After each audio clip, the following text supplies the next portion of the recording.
औदुंबर रावत एका शूर योद्ध्याची विलुप्त कहाणी. पुढील भाग. सूर्य डोक्यावरून उतरला होता. मेळघाटाच्या घनघोर जंगलात डेरेदार वृक्षांची सावली पशुपक्ष्यांना आधार देत होती. लुसलुशीत गवतावर मग्न होऊन ताव मारणारा चितळांचा कळप अचानक धावत सुटला.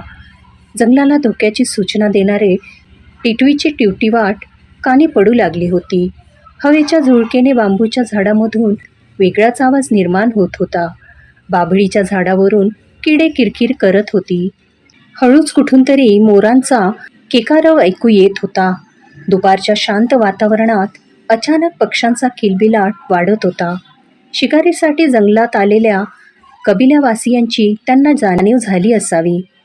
भवरसिंग, वीरबाहू आणि त्यांचे आणखी काही 15-20 साथीदार धनुष्यावर बाण लावून डुकरांच्या पावलांचे ठसे शोधत होते. त्यांच्यातील कुणीतरी मध्येच तोंडातून शब्द न काढता हातांनीच इशारा करत या बाजूला डुक्कर गेल्याचे सांगत होता. चालता चालता भवरसिंग पंजावर करून पावले थांबवण्याचा इशारा करत होते. वीरबाहूच्या डोक्यात मात्र शिकारीचा विचार नव्हता.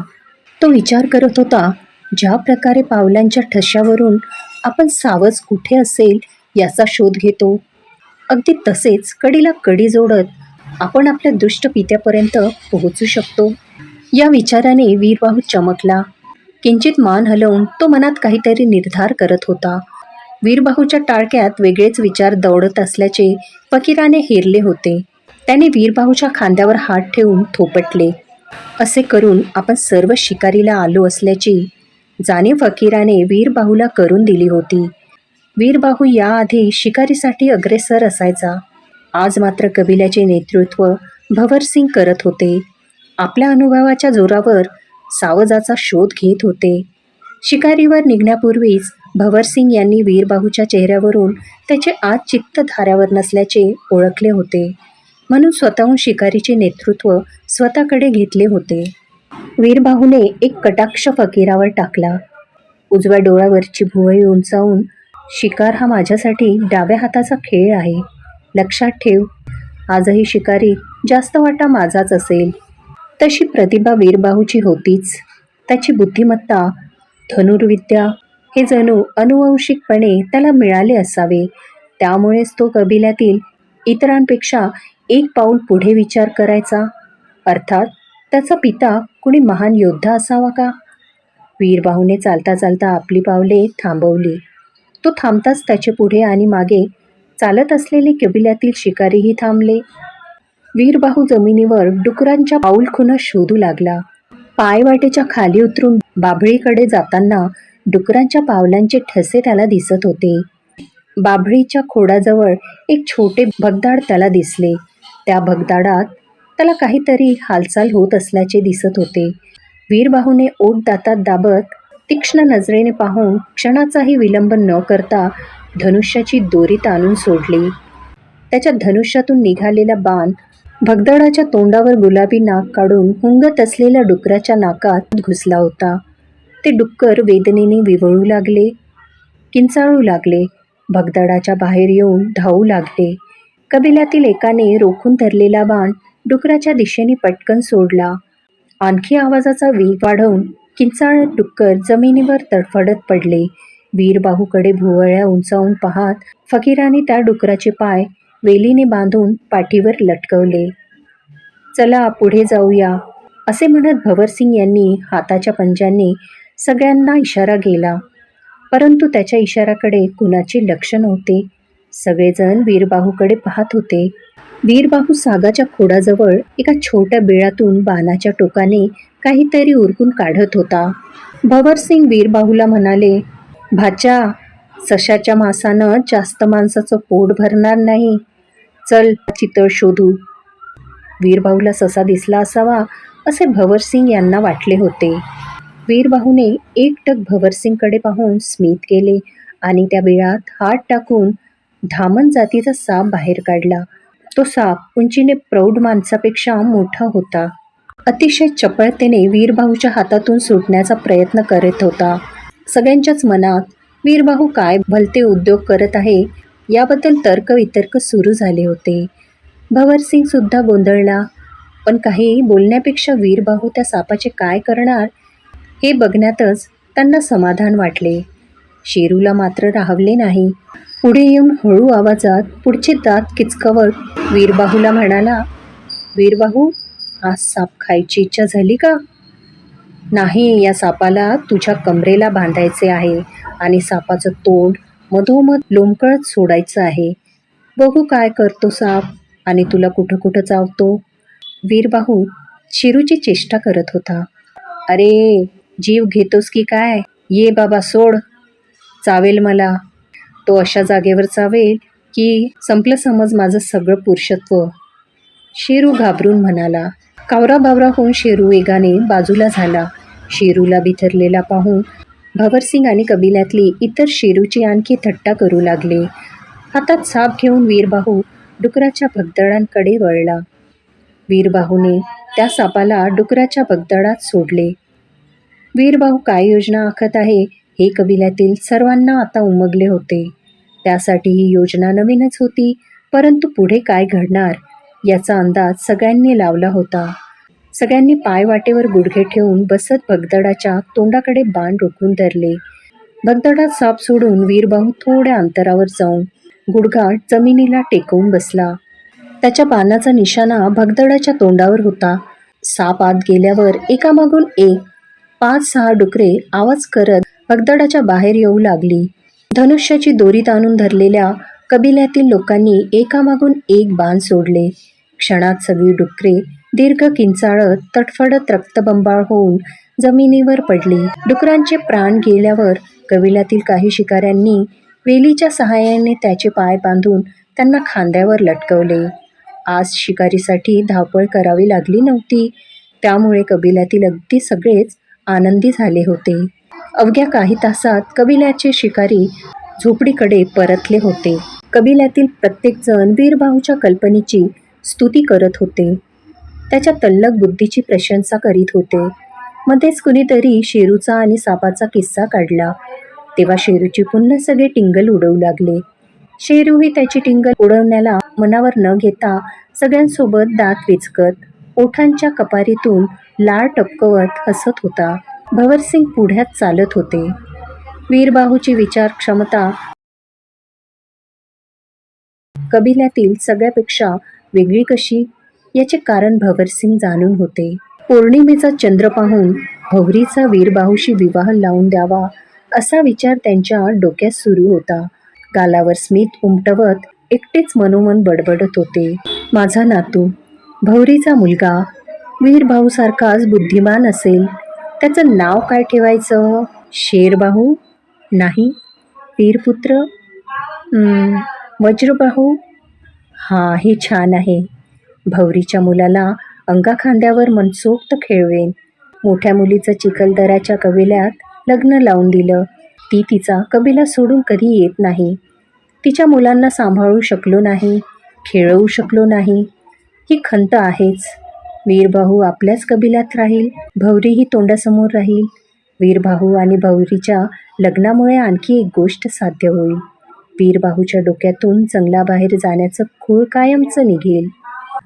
रात्री नभात अर्धगोल चंद्र उगवला होता. चंद्राच्या सौम्य प्रकाश झोतात वृक्षांच्या पाठीमागून निळसर धुके आसमंतातून खाली उतरत असल्याचे दिसत होते. डफ, डमरू वाद्यांचा ध्वनी वातावरणात दुमदुमत होता. मधूनच गव्याच्या शिंगांना फुंकल्यावर त्यातून निघणारा आवाज लय धरत होता. कबिलावासियांची अग्निकुंडातील धगधगत्या अग्नीवर दुपारी शिकार करून आणलेल्या प्राण्यांना भाजण्यासाठी लटकवले असावे. त्यामुळे भाजलेल्या मांसांचा उग्र वास हवेच्या लहरीसोबत दरवळत होता. बासुरीच्या लयदार सुरावर अग्निकुंडाच्या भोवती सगळे कबिलावासी किल्लोळ करत फेर धरून नृत्य करत असावे. त्यांचा उत्साही कल्लोळ वातावरणात घुमत होता. त्यांच्या कल्लोळासोबत मधूनच शीळ घालण्याचाही आवाज येत होता. खरोखर किती उत्कृष्ट जीवन पद्धती आहे, नाही का? प्रत्येक दिवशी उदरनिर्वाहासाठी सामूहिक शिकार करावी. संगीत नृत्य करून शिकारीचा शीण कमी करावा. शिकार केलेल्या प्राण्यांचे मांस सामूहिकपणे भाजून खावे. असे मिळून मिसळून राहण्याने, खाण्याने कबिलावासियांचा एकोपा टिकून राहिला असावा. व्यावहारिक चिंता नसल्याने कबिलातील एकही आदिवासींच्या चेहऱ्यावर उभ्या आयुष्यात कधीही नैराश्य उमटले नसावे.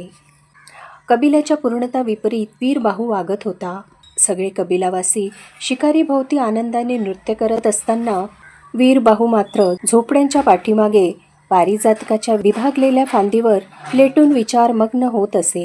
1-2 माणसाचे ओझे पेलवेल इतके मजबूत ते पारिजातकाचे खोड होते.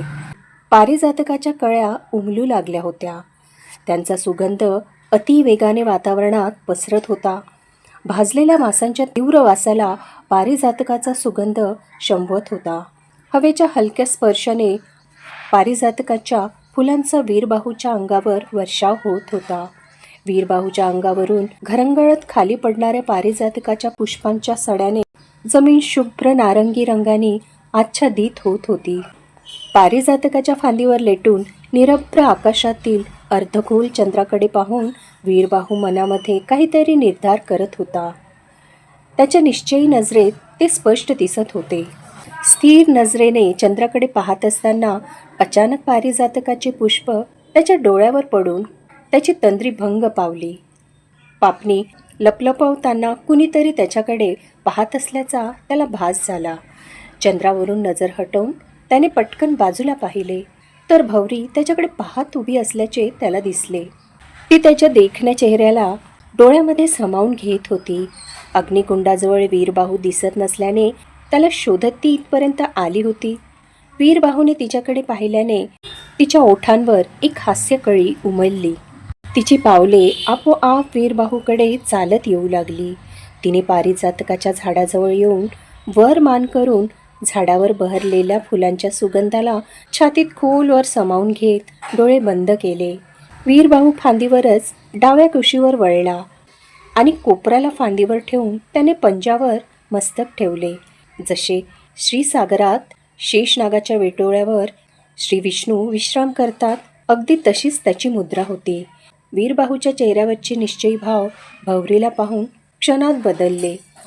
चंद्रप्रकाशात निळसरपणे चमकणाऱ्या गौरकांतीला पाहून मस्तिष्कातील विचारांची घोडदौड केव्हा थांबली त्याचे त्यालाच कळले नाही.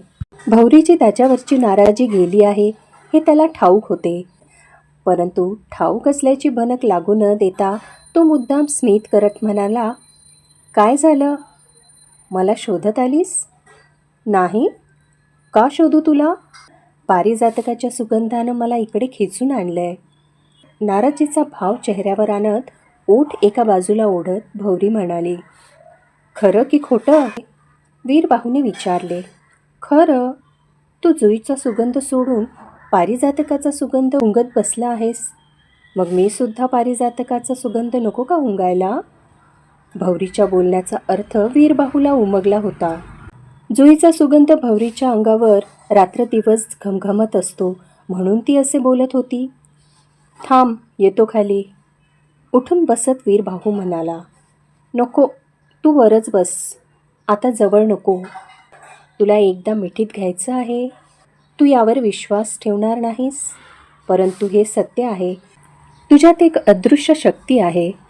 तुझ्याजवळ येण्याने मन टवटवीत होते.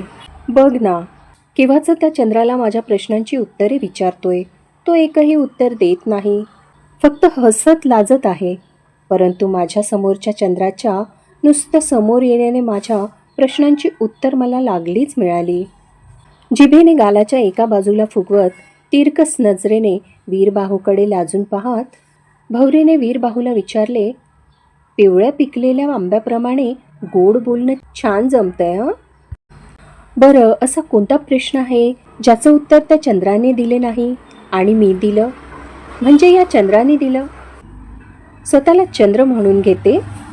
हसताना तिच्या स्फटिकासारख्या शुभ्र दादांचे दुर्लभ दर्शन झाले होते. तुला मी दिसलो नाही म्हणून मला शोधत इथे आलीस? तू पावलं उचललीत म्हणून मला शोधू शकली, म्हणून माझ्या ध्यानात आलं. मला जी गोष्ट शोधायची आहे त्यासाठी मला पावलं उचलावीच लागेल. हाच एकमेव पर्याय आहे माझ्या मनाच्या शांतीचा. बाहू, तू काय बोलत आहेस? काही कळत नाही मला. इतकी तल्लख बुद्धी नाही रे माझी. मला फक्त तुझा चेहरा पाहायचा असतो, इतकंच. सगळं तुझंच कौतुक करत होते. तुझं नाव ऐकल्यावर पोटात गुदगुल्या होत होत्या, त्यामुळे राहवलं नाही म्हणून तुला शोधत आले. भौरीचे निरागस बोलणे ऐकून क्षणभर प्रेमाने तिच्याकडे पाहून वीरबाहू बोलू लागला. राणी, कसं सांगू तुला? माझं जाणं तुला त्रास देईल, परंतु माझं जाणं अत्यावश्यक आहे. कुठे? सूर्य उगवल्यावर मी जंगल सोडून जाणार आहे. पण कुठे जाणार? भौरीचे शरीर सुन्न झाले होते. नाही माहिती, पण काही दिवस मी कबिल्यात नसणार. बाहू, तुला कबिल्याचे नियम माहीत आहे ना? कबिला सोडून गेलास तर तुला जातीबाहेर टाकतील. नको ना असं करू. मी कसं जगू? मला कोण रडवणार? बाहू, मी सकाळी तुझ्यावर रुसून निघून आले म्हणून मला शिक्षा आहे काही? बोलताना भौरीच्या डोळ्यातून अश्रू घळाघळा वाहत होते. नाही, तुला मी तशी शिक्षा कशी देऊ शकतो? अश्रूंना आवर भौरी. तुझे अश्रू माझा पाय बांधून ठेवतील. कबिलात परत घेतील की नाही माहीत नाही, परंतु मला आता थांबता येणार नाही. जंगलाबाहेर गेल्याशिवाय माझा प्रतिशोध पूर्ण होणार नाही. वीरबाहू निश्चयाने म्हणाला. तू आता झोपायला हवं. नक्कीच भूतानं झपाटलं आहे तुला. चल बुवाकडे जाऊ, बुटी देतील तुला. भौरीचा वीरबाहूच्या बोलण्यावर विश्वास बसत नव्हता, कारण त्याचे बोलणे तिच्या समजण्याच्या पलीकडेच होते. भौरीच्या निरागसपणे बोलण्यात अतोनात प्रेम भरले होते. ते पाहून वीरबाहूचा ऊर भरून आला होता. त्याने पटकन झाडावरून खाली उडी टाकली आणि आवेगाने भौरीला मिठी मारली. तिने त्याच्या छातीला हाताने ढकलत स्वतःची सुटका करून घेतली. बाहू, हे सर्व विवाहानंतर. ठीक आहे. पारिजातकाच्या बुथ्याला पाठ ठेवून उभे राहत शांत स्वरात वीरबाहू म्हणाला. नाराज होऊ नकोस. तुला कबिल्यातील कायदा माहीत आहे ना? हो, माहीत आहे. सगळे कायदे माहीत आहेत, परंतु माझं मन नाही मानत अगदी सगळ्या कायद्यांना. वीरबाहूचा आवाज किंचित वरच्या पातळीवर पोहोचला होता. बाहू. हो भौरी, घुसमट होते माझी, कारण मी रक्तानं या कबिल्यातला नाही. बाहू, तुला झपाटलं आहे. शांत हो. भौरी, मी खरं तेच सांगत आहे. मी तुलासुद्धा सांगणार नव्हतो, परंतु आता सांगावं लागेल. मी आणि माझी माता कबिल्याचे मूळ निवासी नाही आहोत. ही महानता आहे कबिल्याची आणि मामाची. आम्हा मायलेकांना आश्रय दिला, आमचे प्राण वाचवले, माझ्या मातेच्या वेदना दूर केल्या. मामांनी भ्राता म्हणून त्यांचे कर्तव्य पूर्ण केले आहे. आता मला माझं कर्तव्य पूर्ण करायचं आहे. भौरी, कोणतं कर्तव्य?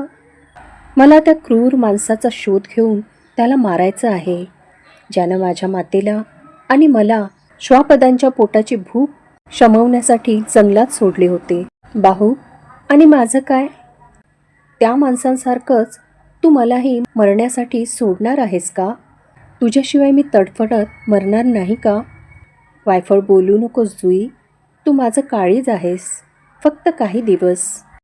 त्यानंतर तुला माझ्यापासून लांब राहावं लागणार नाही. मला विश्वास आहे माझ्या या लढाईत कबिला मला साथ देईल. तुझ्यापासून मला लांब करणार नाही. आणि नाही दिली तर? तुला पुन्हा कबिल्यात नाही घेतलं तर? तुझ्याशिवाय मला तडफडत मरावंच लागेल ना? भौरीच्या बोलण्याने वीरबाहू क्षणभर चमकला होता. त्याला भौरीशिवाय जगणे मान्य नव्हते, परंतु सूड भावनेचे वादळ त्याच्या डोक्यात वेगाने घोंगावत होते. भौरीचे आणि वीरबाहूचे भविष्यात पुन्हा भेटणे हे आता भवरसिंग यांच्या निर्णयावर अवलंबून होते. जीवनातल्या प्रत्येक फाट्यावर औदुंबरासारखं एक विश्वासाचं झाड असावं. पुढील कथा ऐकण्यासाठी चॅनलला सबस्क्राईब करा, व्हिडिओला लाईक करा आणि शेअर करा. धन्यवाद.